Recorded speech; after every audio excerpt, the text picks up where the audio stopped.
So the point at the cycle that I believe we're in, I think we're maybe midpoint of the cycle. I think that there's maybe a 3-year window left in what we would consider really strong growth.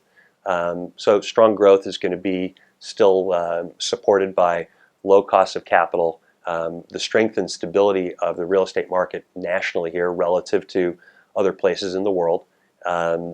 The rent growth that we've talked about that we're starting to see, which will help the underlying value of all assets, and also the emergence of e-commerce and differing ways to occupy, gentrifying areas. So the property type I think that was lagging really on a value and an appeal basis, and maybe it was because of the length of time it took to achieve rent growth, was probably industrial.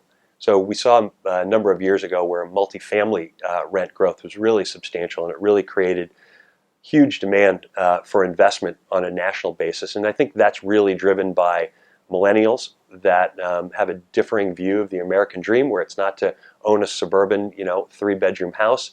They want to live in urban cores, and that's really been the driver for a tremendous amount of multifamily development. Back to new industrial, we've seen a number of years of value growth, and that's been sustained, and the growth in the value has been sustained by cap rate compression. We're now really seeing industrial have an elevation of rental rates. So we're seeing it twofold. Number one, we're seeing tremendous compression on vacancy rates, and then the other reason we're seeing it is new development has created technology and material handling equipment that allows us to take advantage of cube height. So higher buildings with more turns of inventory and more sophisticated methods of picking and packing merchandise. A lot of that's driven by e-commerce, so that also leads to where I think another strong product type is emerging, which is retail, because retailers are now trying to establish that balance between being e-commerce focused and also having a brick and mortar location. The retail trend in Williamsburg is extremely interesting. We spent some time there yesterday with our retail team. They have great penetration in that market. They have established themselves as market experts in a very much gentrifying market.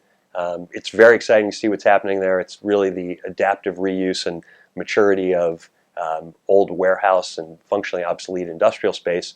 And it reminds me of what we're seeing kind of in the Los Angeles market in the arts district. So we're seeing tremendous impact from development and adaptive reuse of old warehouses, manufacturing buildings to creative office.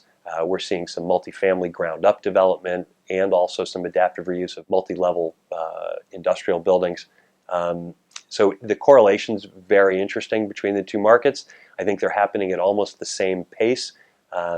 I think New York's slightly ahead, and one of the transactions that we were involved in here was the Apple store that's under construction now that will open before the end of the summer. We're starting to see interest like that in LA from national and international retail firms. Trends in the larger real estate market on a national basis we think are very, very strong. We think there's a good runway left in this cycle. We think that the dynamic, while it's really been supported by low cost of capital and tremendously robust investment capital chasing real estate deals in A and B locations at A and B product types in almost every product discipline, we think we are now seeing a very interesting dynamic, which is the late factor to the game, which has been rent growth.